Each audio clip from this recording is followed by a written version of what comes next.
Hi, everyone. Welcome to our Voices seminar, which is hosted by Reboot Representation. Thank you so much for everyone who is joining today. Please drop where you're joining from in the chat. Today, we're talking about tech beyond coding. So we're talking about leveling the playing field for students in tech. Our Voices series are really opportunity for us to have authentic conversations around identity, tech, how it impacts you in the workplace. And so we're thrilled for this panel conversation today. I will be introducing our moderator in just a second, but first just wanted to share a few reminders for the session. Please utilize the chat as you already are for conversations across the session. Please keep your messages relevant to the topic and note that the presenters and production can see the chat.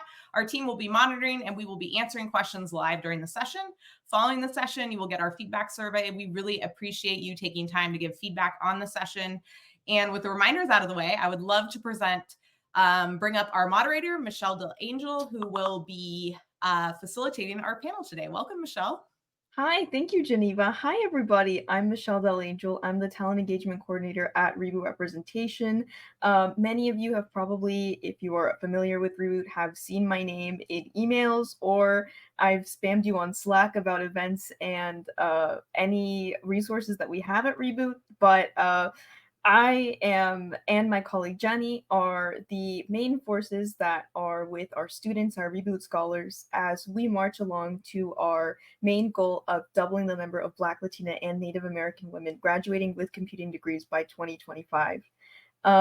In our marching towards our goal, we have encountered some amazing leaders and some amazing nonprofits, our grantees, as we like to call them, and we want to welcome to the stage Ali, Joy Sahay, and Danielle Forward. Ali is the founder and CEO of Baddies in Tech, professional development organization dedicated to create safe spaces for underrepresented women of color to thrive in tech.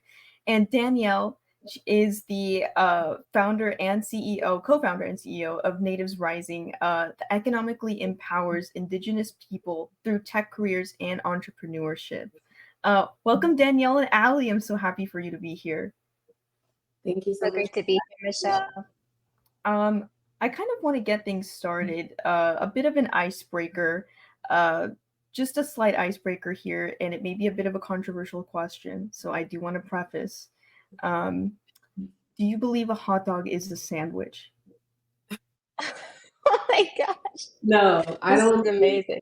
I don't think a hot dog is a sandwich because it doesn't have the things. Like it doesn't have the lettuce, and it doesn't have it doesn't have the. You can have a hot dog by itself. Like most sandwiches, you don't just eat like a turkey and bread. You know, that's not really a sandwich either. So I would say it's not a sandwich. Yeah, I'm gonna go with sandwich is bread on the x-axis only. So it's my official answer. I love this. We asked this question recently at a session that we gave at Tapia, and overwhelmingly, we had a split crowd. Half believed it was not a sandwich, and half believed it was. And to those who said yes, I respectfully declined. It is not a sandwich. I don't see it as a sandwich. It does not compute in my brain. Well, thank you. Thank you for answering the controversial question. I know many students have answered it and have given me interesting answers. But particularly Danielle, I really appreciate the sandwich on the x-axis only. That very technical answer. Yeah, that was it. That was it for me. But speaking of technical answers, both of you have very interesting journeys to come to from going to a completely different space into kind of the nonprofit sector. And I kind of wanted to ask you guys, what motivated you to leave your jobs in the tech sector and start a nonprofit? Yeah, I can start. So for me, it was just seeing a problem. It was a problem that I faced myself and kind of stumbling into the solution accidentally. So I started my tech career back in 2018. I had just graduated from Syracuse University with a bachelor's in biology. So I didn't have a tech background or a technical degree. And I'm from Ghana. So for the immigrant kids here, doctor, lawyer, engineer. So that was kind of what I was pursuing, and I was gonna go to medical school. And then my senior year in college, I took a genomics course, and we were really learning about the intersection of healthcare and technology. But specifically, started the course with a unit on ethics. So we were learning about, the lack of representation in medical research for underrepresented people, for Black people and other people of color. And that really sparked a passion in me. I was the only Black person in that course, and it was a 400 level course. I'm like, I'm at Syracuse University, there's 40,000 students here, and this year I'm the only one that really deeply cares about this problem and feels the implications of it. And so that was really my spark to get into health tech instead of going the clinical route. And so when I graduated in June, or in May, I guess, I immediately got my first job out of college. It was at an AI health tech startup. And I was able to leverage my experience.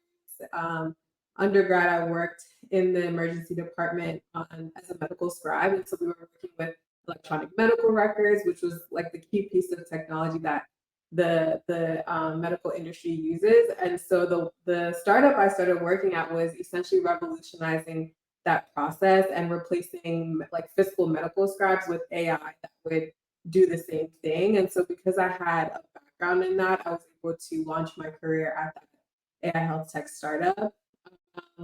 But when I got there, I realized that it was even less representative than I thought. I didn't realize that the tech industry was going to be so, I guess, male, pale, and stale in that way. And yeah, I was the only youngest person at the organization. I was the only Black person. I was, of course, the only Black woman, and so I felt very out of place in that space. But I also felt empowered that I was able to be there and I was able to make a difference and be that representation. And so yeah, I definitely needed mentors and a network. And so that Tech was really my way of putting out a smoke signal, like, hey, I'm kind of lonely. Who else is out there? And like I said, I didn't realize at the time that it was a systemic problem. I thought that, this was just something that maybe I was facing at a small company. And so did that, and other actually started from a hashtag. I took a selfie one day and I was like, hashtag baddies in tech. And I clicked the hashtag and I saw I've used it before, and I was like, oh, this is really cool. I feel like it really describes me as like a young woman, but also as a professional. And I think it should be a thing. Like I want to make this a thing. So I just started an Instagram page kind of sharing my experiences, as a technologist. It took off from there. And then, yeah, after that, I moved back to Ghana for 2 years, and I was building startups in Ghana and just kind of following my passion for entrepreneurship. And then, the pandemic hit. So was in Ghana from 2019 to 2021. Pandemic hit in 2020, and then George Floyd was also murdered. And so because Baddies in Tech we had already built like an online audience, tech companies started reaching out, looking for talent, looking for spaces where they could recruit and diversify. And so Baddies in Tech kind of was positioned to be that solution. And I started connecting the women community to roles in tech. And so when I came back to the States in 2021, that's when I started formalizing it. We started doing more in-person events, and then kind of became a formal entity. And that is how it happened. So it was very much like I was well positioned because I felt the problem myself, and I just kind of started a solution. And then the timing was right. I was well positioned to kind of be that solution.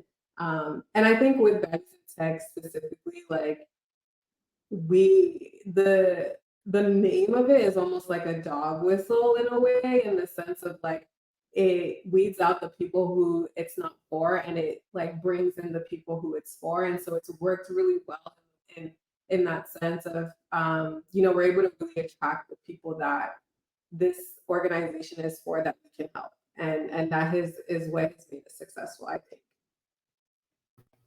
I feel like a lot of companies forget like how important the name that you give who you're representing is, because it really is something that attracts students to what you represent. And absolutely, I agree. Baddies in tech. I was intrigued. Like I heard that, and I was like, baddies in tech. Yeah. Wait, I need to research this. Obviously, I feel like Natives Rising too. It definitely has that like ring of like, oh, what is that? Like, I want to hear about that. Danielle would love to hear your journey, how it was. Yeah, so it's funny. I never actually intended to start a nonprofit, but I feel like when the world wants something, it'll tell you, right? So I actually started Natives Rising as my thesis in college. So I studied interaction design. I'm a product designer by training, so I'm not technical per se, but so Natives Rising was my thesis in college, and we were supposed to answer what is both important to you and to the world. And my professor had said, make something that you would pay to do. And because you were, right, it's like a private art school, and you're paying a lot of money to do this thesis, so you might as well do something that you've always wanted to do. And I had always wanted to help my fellow Indigenous people. I'm Native American. I'm Pomo from Northern California, and looking at all the problems that Indigenous people faced in this country, the biggest one, well, there's a lot, but over 25% of Indigenous people are in poverty. And so I started exploring economic empowerment. And at that time, I had already had 2 internships at Meta. And I was uniquely in position to be in the Bay Area because I'm a Bay Area native, and that was lucky. But I could have easily been born anywhere else, right? But that was the privilege that I had by being a Bay Area native. And economic empowerment, tech was such a hugely transformative thing for me in terms of my economic empowerment. And I knew that if people just had a really good portfolio and they made some good connections and they got mentorship, then they could get an awesome tech job too.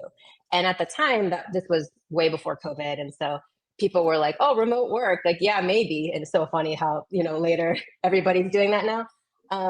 But it was possible. It was always possible, right? So even if you lived in a rural area, you could technically work as an engineer or designer. And hiring was booming, 7 years ago for tech. And I know we've been through a couple of layoffs recently. But yeah, it just seems so doable, even without a college education for Indigenous people. And so I started exploring that as my thesis for economic empowerment for Indigenous people, is bringing them into the tech industry. So it just so happened that diversity folks thought this was really cool and interesting because there wasn't really a lot of other Native people in tech as well. So similar to Ali, I also built this for myself too, because I thought I was the only one in any room at any time. I'm the only Native person. I'm just going to assume that, which most Native people probably are used to feeling. If you're a minority group in any way, right? It could be religion or any other type of minority. So I remember when I was interning at Meta, there's this diversity it was Facebook then, but diversity at Facebook, there's 27,000 members in there. And I'm like, am I the only Native American here in this entire company? And 2 people responded, and I was so excited. So there were 2 other Native women there. And can you see how excited I am that there were 2 out of 27,000? That's how bad it is. Like, that's how bad. So I just started pulling together all the other Indigenous people in tech just to see. And I was shocked at how many I found, just because I didn't even know. I just assumed I was the only one, right? And like how Ali mentioned, it's just so important to find these other people and to know that you're not the only one, and building it for yourself as well, and to make those connections. And that's how it started. So it was my thesis in college. And so, and I had interned twice at Meta by then. And so I went on to convert to full-time after that. And so I just left the website up. I just made a website, and I had no intention of making it into a nonprofit per se, because I was still, I had to pay for a college all myself. And so I'm just, in a lot of debt, and I'm trying to, start my career at Meta. And then a bunch of people started finding my website. So they started emailing me, like people started being like, hey, do you want to be on this article? And I was like, oh my God, people are actually, finding this, and then wanting mentorship. So yeah, I mean, it's funny. It's like in Y Combinator and in startup world and the way that we're taught in interaction design is just build things people want, right? It's like, that's how you know you have traction, is when you build stuff and people are just like, oh my God, we need this. And they just start, it just starts taking off on its own. And I was working at Meta full time and I was like, oh my God, like this, like, I don't know if I could do both of this at the same time. So for years, I mean, almost 5 years, I just had it as like a side project and I would do things when I could. And it wasn't until Reboot that I was connected to Reboot that they were, super excited to find Natives Rising. And we were still an unincorporated community at that time. And I was like, I can make a program for you. Why don't we just make this a nonprofit? Why don't we just do that? Because I had started doing research in the landscape about, hey, there are other organizations like this. They raise money. They get corporate partners. Like, you can actually do this. And at that time I had been at Facebook for over 4.5 years, and I was like, what would it be like if I actually made this a thing? And Reboot believed in us, and I was like, let's just do it. And then ever since then, it's just been, more people find us, and it's just now it's got momentum. So yeah, that's how it happened. Oh, there's something that I really resonate with and that both of you mentioned. It's the idea of being the only in the space, only in the class. That was my experience, being the only Latina in my computer science classes too. And it's always kind of that idea of wanting to kind of help those, because you're like, this is something I could have used. This is something like, let me do something that not only I can use, but all my friends, people I know can kind of use and benefit from and tell their other friends, right? And this kind of becomes a chain reaction. Kind of that challenge, I kind of want to hone in on those challenges that you sometimes face that kind of sparked that initial nonprofit idea. What were some of the challenges that both of you faced when it came to kind of transitioning from your previous career path to creating a nonprofit? How did you overcome those? I guess Danielle, you can go first. Ali went first last. Yeah, well, the biggest one is a lack of mentorship, which isn't that a theme or what? You know, I am a big fan of being self-taught and DIY and figuring stuff out. I learned a lot of how to design anything out of nothing, because of the design process and design thinking. So I'm pretty comfortable just figuring stuff out on my own. But building a nonprofit is not that straightforward. And there's actually not, I don't know about you, Ali, if you found anything, but there's not a lot online even that's really reliable. And in terms of what to do, how to do it. And for a while, I was going back and forth between, is this a company? Is this a nonprofit? And eventually chose nonprofit because Reboot was, funds nonprofits. But yeah, lack of mentorship was really hard. But it was also super fun because I love learning and figuring stuff out myself. But yeah, I mean, that's part of the fun and part of the growth is doing stuff that I'd never had to figure out before and learning about accounting. That's never going to happen in a product team at a big tech company. Or learning more about legal and the fact that there's all this stuff you have to do to incorporate in different states. And if you get money from different states, then you got to register. And I'm like, oh, this was one country. Like, it's so confusing. So there's just so much to learn, right? And that's so different from being in a team at a big company where everything else is taken care of for you and you could just be really good at your expertise. What's cool about startups or entrepreneurship in general is that you get to learn a lot of everything. So if that's for you, it's super fun. Or it could be overwhelming depending on your personality type. But thankfully, I enjoy it. I've learned a ton. Maybe I should write a course or a workshop with everything that I've learned. Because again, right, just creating what we wish we had. But yeah, that was definitely the biggest challenge for me. Yeah, I echo all of that. I think for me, because I started Baddies in Tech like 2 months into being, like working in general, I didn't have that depth of experience yet. And so, then kind of transitioning and just building startups, first in Ghana and then building Baddies in Tech from the ground up, it was very much like jack of all trades type of vibe. And I I've grown up, I think, especially as like immigrants, as underrepresented women, like we're very independent and we like to figure things out on our own. And so it took me a while to ask for help um, and to realize that I couldn't do it all on my own. And so, to the point of Danielle, like you have to learn, how to do your finances. You have to learn how to lead a team, how to build culture. There's so many different things that you have to learn to be successful. And for a year or two, I was like, yeah, I can do this on my own. And I really didn't start growing, and the business didn't really start growing until um, I asked for help and I got my first mentor within this space. And so, yeah, I think that's like the biggest thing is like really for me, I had to unlearn hyper independence in order to grow. I hear that as a child of immigrants as well. That idea of like not wanting to be either a burden or I've got to know everything, because that's how it is. You got to help out. It's tough to unlearn, especially when you're coming into a space that relies so heavily on that trust and teamwork. Yeah. Right. And so you're like, you need to kind of take that like almost gatekeepiness or like not trusting side and be like, hey, you can trust people even if they're not like super duper close family. They're there to help you, they're there to guide you. And it's a great thing to know, especially now, right, as you're either starting in your career or even later on in your career. I know I've had this conversation with some of our Reboot scholars as well. I do kind of want to pivot a bit.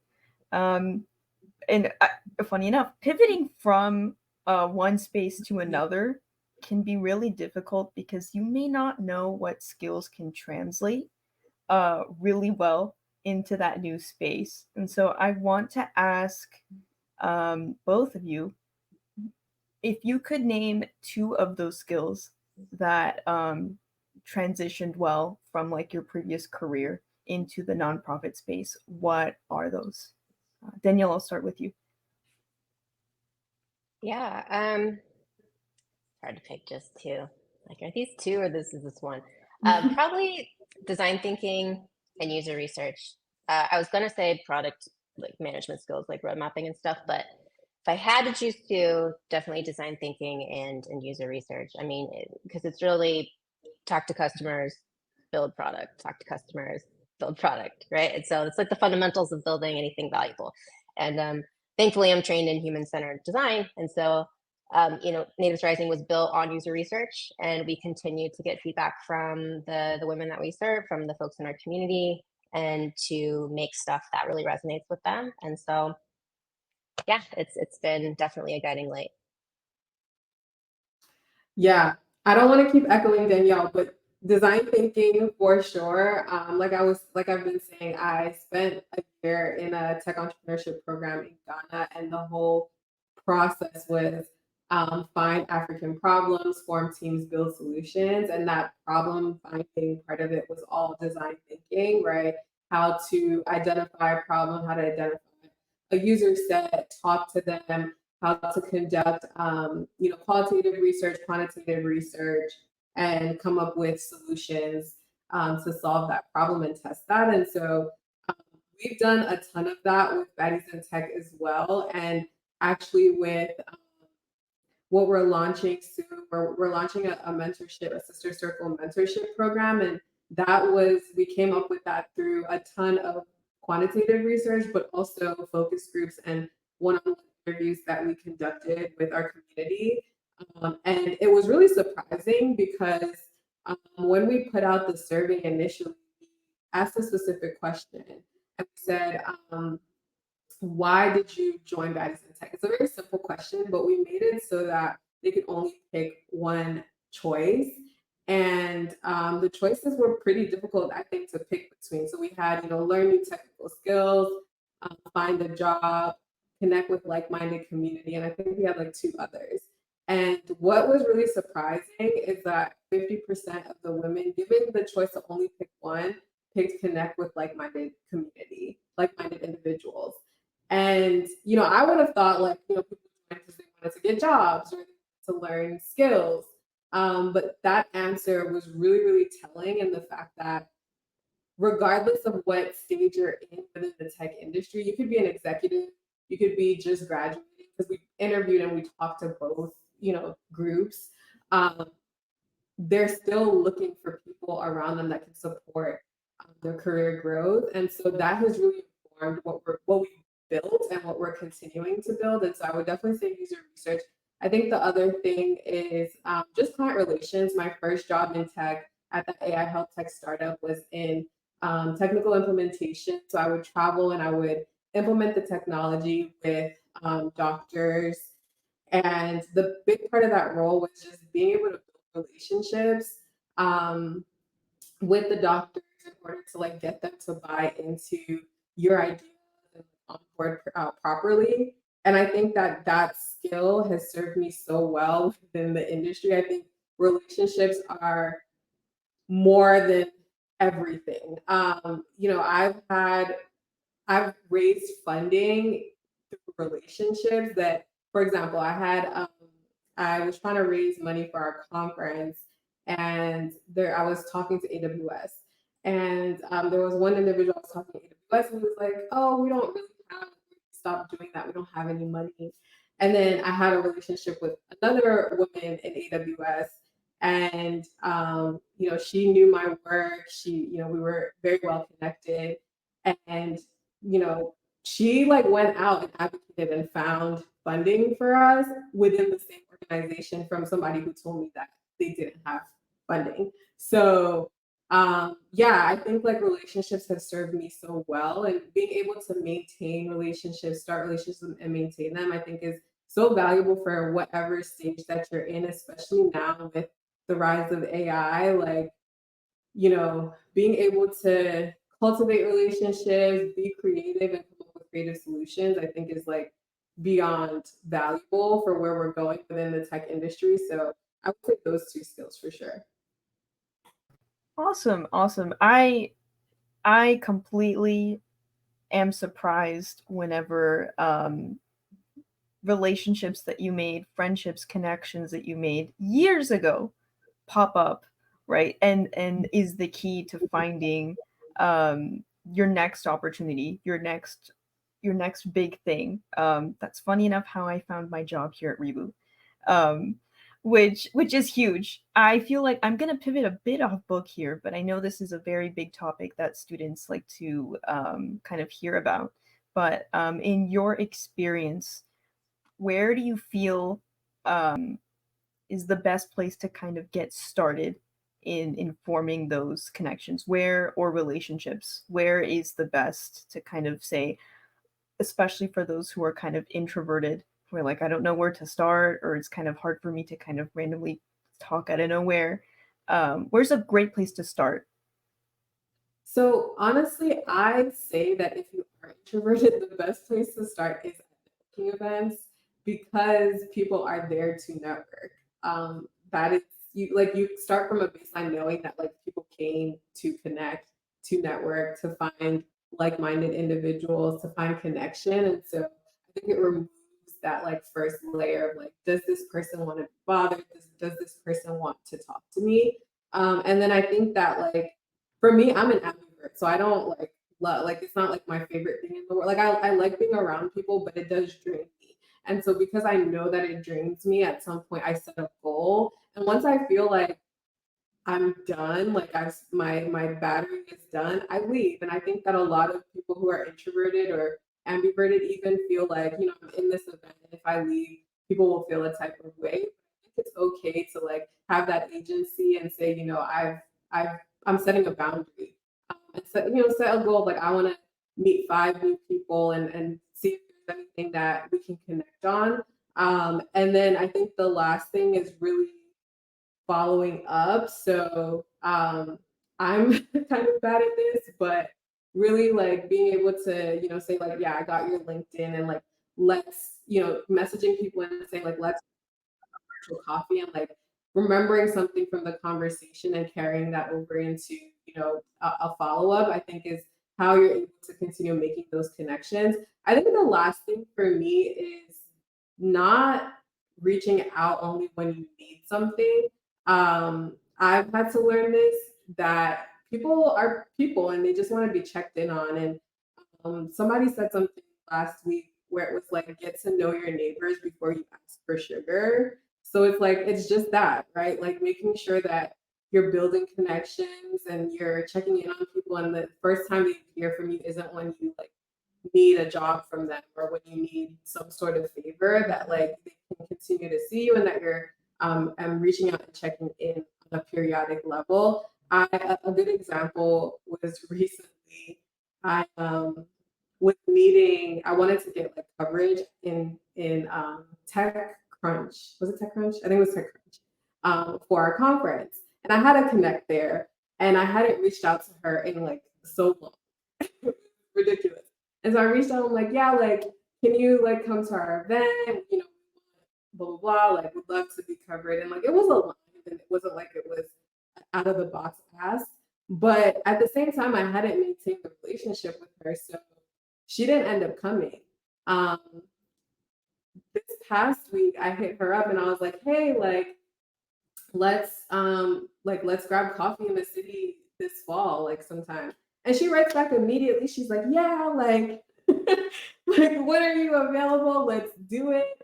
And so it just goes to show that like people don't want to feel like you're just reaching out to them because you want something. Like they want to build a relationship with you. They want to be checked in on. You know, they want to just connect. And so that was like a good example of me doing the thing that I don't want you to do, and then correcting it. So yeah. For me, I am an introvert, so so I'm like, here's how I did this. So in having to be efficient with energy, with social energy, try to work with really smart people in a really big team. So I was lucky enough to be at Meta, which is huge, and the people that I interacted with were all super smart, and it's probably like a team of 30 people max, because the stuff that we did, everybody had a specialization. So I got to meet a ton of people, and then I switched teams. I was on 4 different teams. So I met a lot of people, and they all are doing great things, right? So, but the point being, like, I was paid for that social energy. So if you're, it's like networking that you get paid for if you work at a big company almost. So if you can, that was awesome, because a lot of those relationships were so strong and still are. Because when you work really closely with people, you develop really quality relationships. They see your work, they see how good you are. They're going to refer you. They're going to refer you to another job. They're going to, give you a reference. They'll hire you later for their startup, right? So these are the really strong bonds where they're going to think of you when they need an expert in something. And that's definitely where you want to be, because they also know people. So definitely in your work relationships or school relationships, but where you already have a group of people that can see your skills, and be friends with extroverts and just have them go do it for you. So just go to a networking event with an extrovert, and then you just hang around them and they talk the whole time, and then they'll introduce you to all of their people. So it's pretty easy. Third tip I would say is read How to Win Friends and Influence People. I haven't read this book yet, but my partner has, and I mean, so many people have. It's just one of those books that really talks about how to build authentic bonds, like Ali was mentioning, where people know when you care, and it matters a whole lot when you actually do care about people. So Yeah, +1 to win friends and influence people. I did that, and I can say that again because I am an ambivert. That was one of the things that helped me understand how to have conversations with random people. And the key thing that I picked up from that book was that people like to talk about themselves. So people are going to feel like you're having a reciprocal conversation if you just keep asking them questions about themselves. And then, like, they'll answer the question, and maybe you find something that you're like, oh, yeah, like, you have an opinion on it, and then you respond with that. Because if you keep just asking them questions and not saying anything back, they'll realize at some point. But yeah, like, I think sometimes we feel like we need to talk about ourselves in these networking situations, but asking people questions about themselves, it really makes them feel like you care about them. And people love talking about themselves, so then that keeps the conversation going. So yeah, key tip from that book, and I agree. Please do read that. Awesome. Thank you. I really appreciate those honest answers, especially coming from another ambivert, right? And the introvert, okay? Because some of those social interactions can kind of catch you off guard. um, and I don't know, it's fun to kind of hear that, especially with professionals such as yourselves who are so successful in such great careers, coming from me who's just starting my career, and also believe students who are listening in. It's really nice to hear that, like, hey, it's not just me, you know, it is a universal thing. I'm not crazy. um I kind of want to jump into a question that maybe some young entrepreneurs, some young uh nonprofiters, if you will, would like to know. And that is, what advice would you give to other tech professionals who are considering starting their own nonprofit?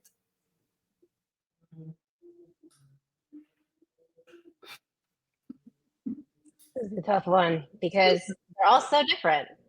Um, I don't know. It really depends on the context of somebody's life. I mean, but I just want you to know that there's probably definitely money for it somewhere. Though the one thing that I didn't know, that I didn't realize before going into being in running a nonprofit, is that I used to think on the outside as a consumer that the only way nonprofits really got money was direct donations from individuals, right? Like I thought I'd have to constantly be in the public and like getting votes or something.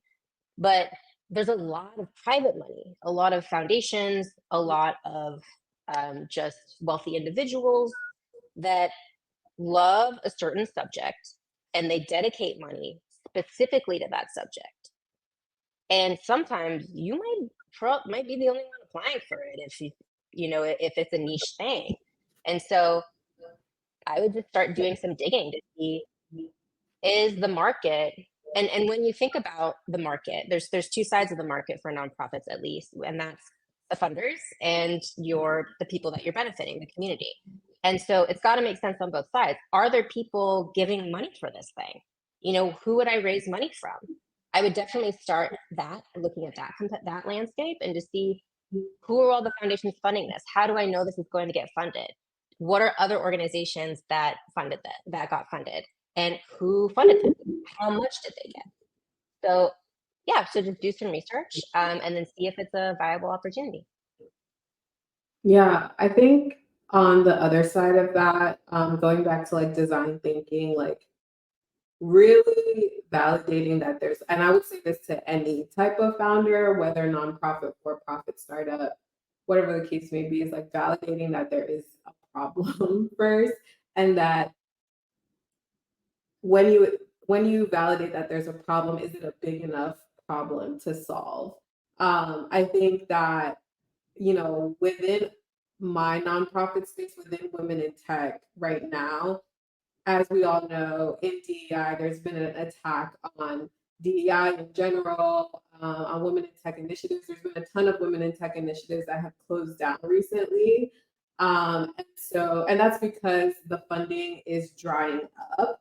And so I think that in the landscape that we're in, specifically if you're looking to do something within the DEI space, validating that there, like Danielle said, there's funders, there's people who will give money, but also that, like, on the consumer side, on the people who you're benefiting side, that they would be willing to pay for this thing. If you find that you're in a space where, like, DEI stuff is drying out.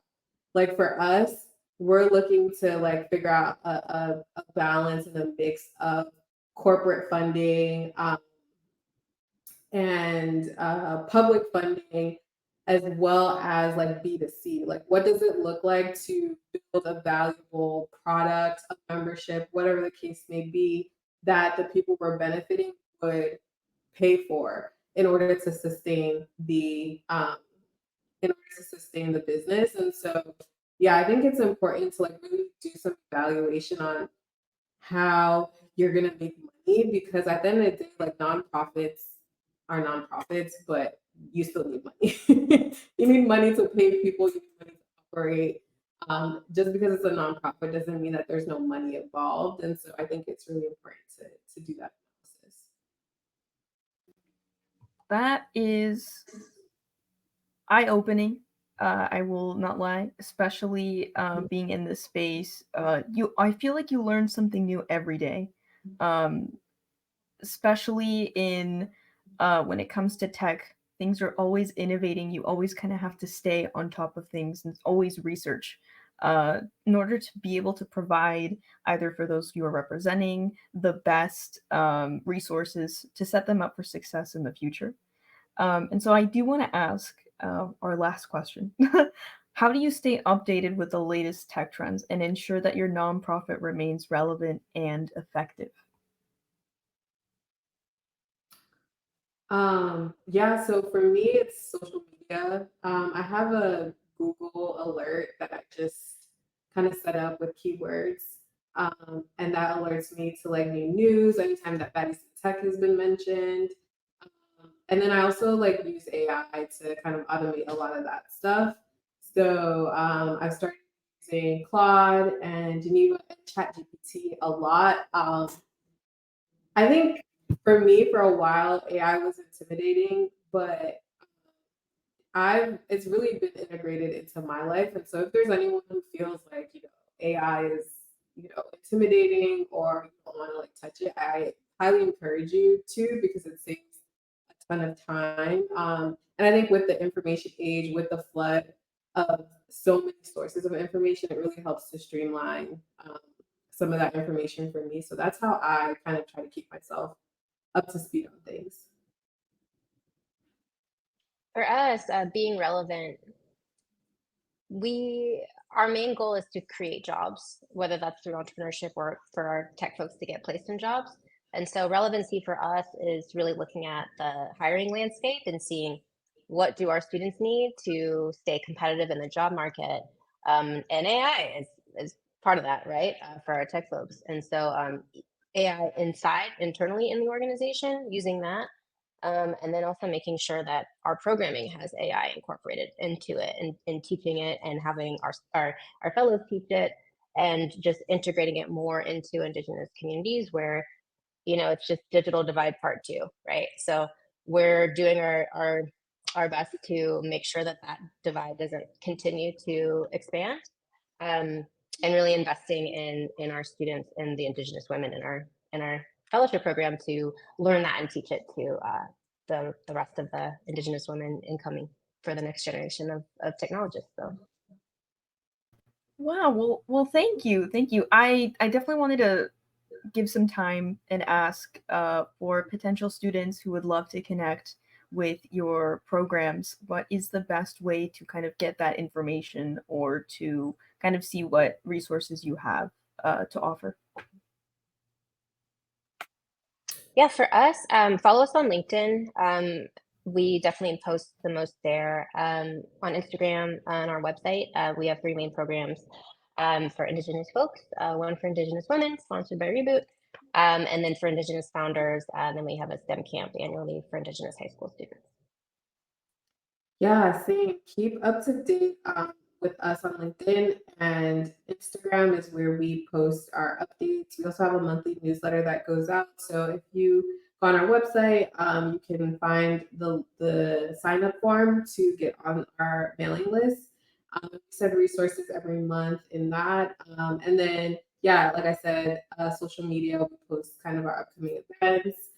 We have a apprenticeship program that is restarting. I think it's actually, the application is closed now, but if again you join our newsletter, we will be sending out when the next cohort is on that as well.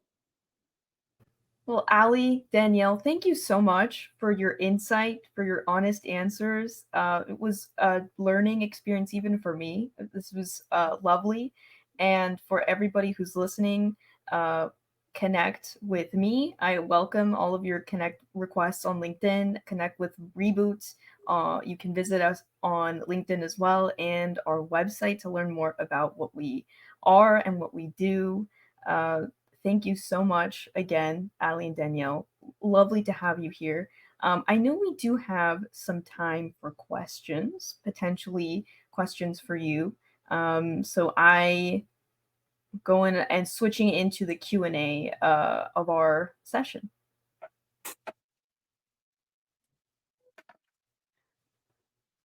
Hi, everyone. Okay, I'm going to support with the questions. First one that we will tackle, thinking about the fear of closing doors for others to walk through. How do you properly advocate for yourself and make sure that your needs are being met? I'll open that up maybe to whoever would love to answer it. Can you repeat the question? Yeah, absolutely. So thinking about like how you properly advocate for yourself and making sure that your needs are met, as you know, both of you have kind of embarked in settings where maybe you're the only one or you're kind of new. And so how you kind of find ways in those settings to really advocate for yourself and make sure that you're prioritizing yourself. Yeah, I love that question. I think it's about finding your allies in those spaces. A lot of the time, when you're new or you're only in the space, it might be hard to find your voice. And I think there's going to be somebody in that space that cares about you, that wants to learn about your goals. And I think a good place to start is your manager. And so hopefully you have a good manager that, you know, you can share your goals with, and you can, and they can, you know, be your sponsor within the space. They can be your advocate within the space. And if not, you know, there's so many other people within certain companies that you can kind of like set up coffee chats with, and learn and connect with, and try to just find someone who can be an advocate for you, and making sure that you're sharing your goals with them, so that, you know, when they come across opportunities, when they're in spaces that you're not in, they're able to kind of throw your name in the hat, put your name out there for certain opportunities. I think that, you know, is a big way that I've learned in the corporate space to advocate for myself. To add on to that as well, I think for me, it was really demonstrating greatness and showing that, you know, it was worth investing in me, believing in me, and a lot of people believed in me and wanted to mentor me that way. And that starts with us advocating and knowing our strengths and being really confident about what we have to offer, right? And the feeling will emanate and affect other people. And that's how you gain influence. But it really comes from within. And then you won't really have to worry as much, you know, about your needs, because it's pretty obvious. It's like, this person's awesome. Let's do what they say. So, you know, it's really demonstrate the greatness that you have and really cultivate that. And then it'll be really hard for people to ignore you. That's great advice. Thank you so much for answering that. We have one other question, and then I have a few as well. Culminating, looking at all of your experiences together, we have a question about kind of conflict. So how do you handle conflict surrounding ideology in a work setting? I imagine that might pop up in nonprofits. So any answers or thoughts you have around that question? Oh yeah, I have extensive training in communication and conflicts. Two books that I would recommend. One is called Nonviolent Communication by Marshall Rosenberg. This is my definite go-to when expressing feelings and different points of view and different needs. The second is Studying Boundaries. And there are a couple of good books that have come out about boundaries lately, but that's really just the idea of letting people be who they are and honoring their autonomy in their opinion, and being able to draw that line between, okay, this is this person's belief on this stance, and this is my belief on this stance, and then allowing that to maybe be different and for both of them to be valid.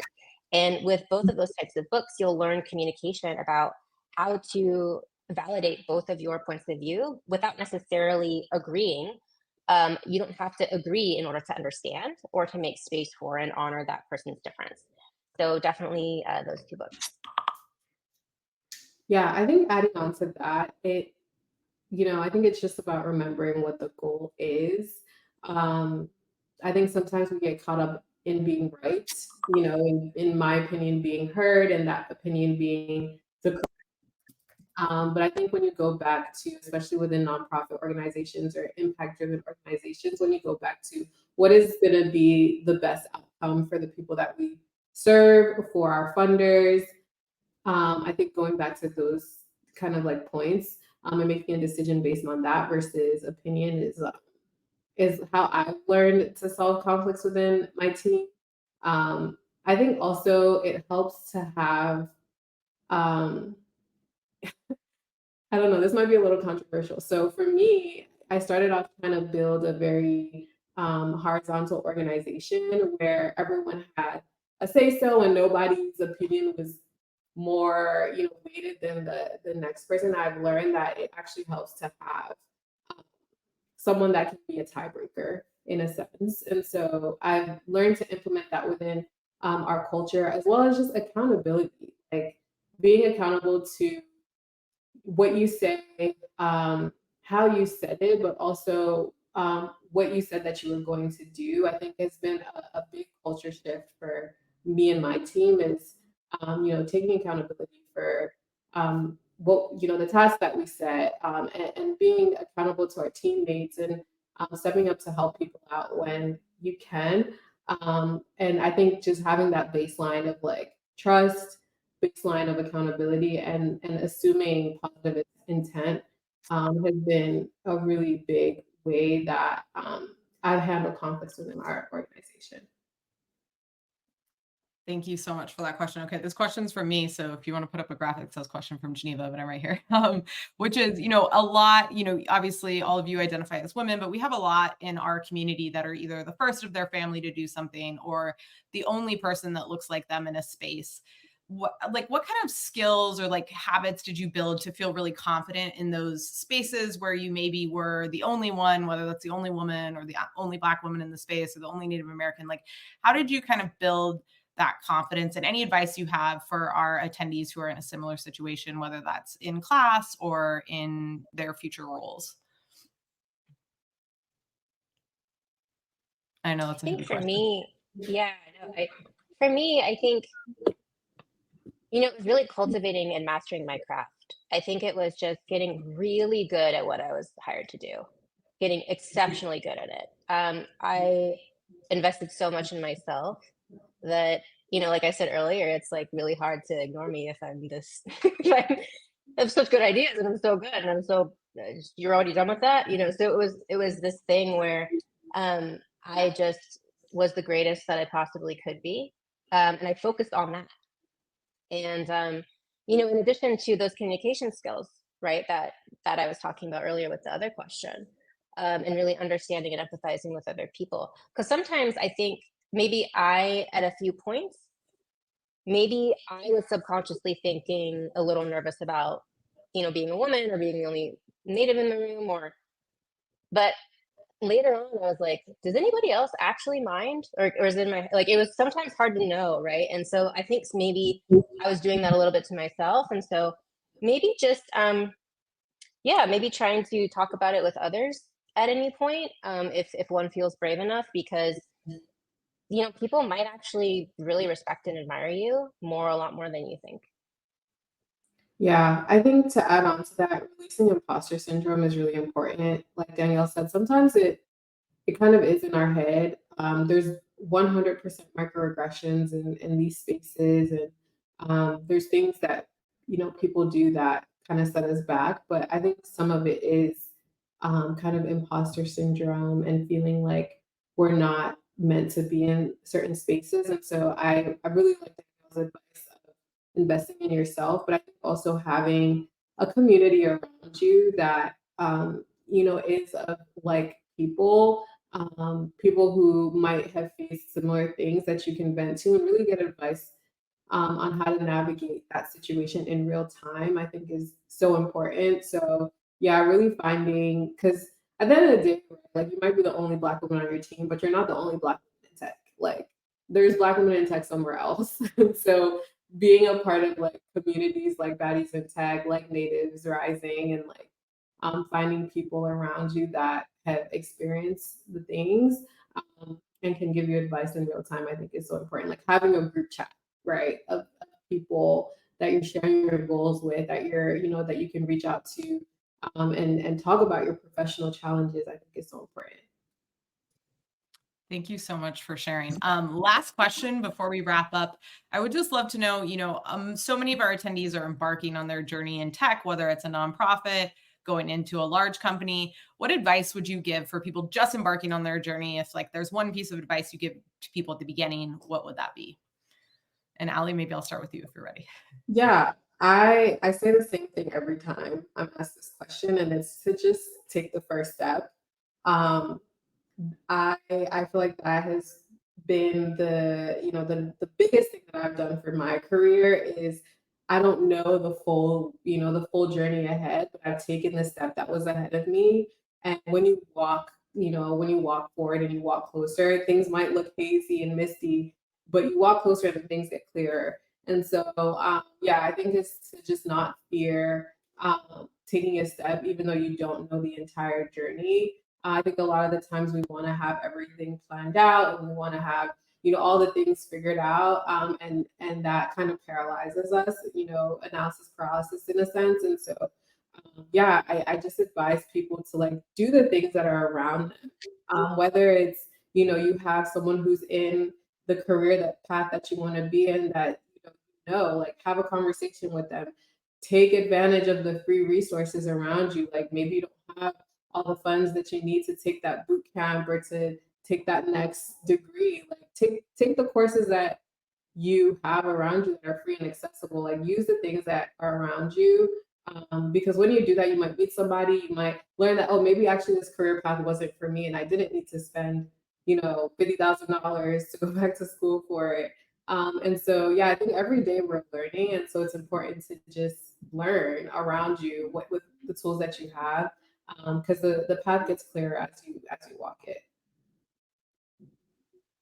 Yeah, and really quickly from me, just continue to learn, have a growth mindset. I think growth mindset, I mean, if you're not familiar with it, there's plenty of podcasts and books about it. But just that you can learn anything and to apply the, lean startup process to that learning and to run an experiment and keep iterating and keep learning and to, like Ali mentioned, interview people that you are curious about their job, find out, learn from them, try to reach out, have a coffee chat, a 10-minute, 15-minute chat with people, to learn from them and really see, help guide you to where you want to go and learn from others that are farther along from you. And with those two things, you'll do just fine. Thank you so much. Please show your appreciation in the chat for these amazing panelists and our great facilitator, Michelle. Thank you so much for your time today. Such amazing, impactful information. And just like, it really warmed my heart to hear all of your advice and to share everything. So thank you so much for your time. We encourage you to fill out the session survey, share your feedback with us on this session. And to close us out now, we will go to a brief video from our host, Bobby D. Thank you all so much for attending. Thanks all. Thank you. Thank you. Thank you for joining us in this session. I got some information before you leave. It says, please take a moment to complete a brief survey to share your feedback. Remember how valuable feedback is. I'm trying to come back 3 years in a row, and it's all based on feedback, right? To see what comes up next, I want you to head back to the main stage and check out the schedule. See you soon in the next set of sessions.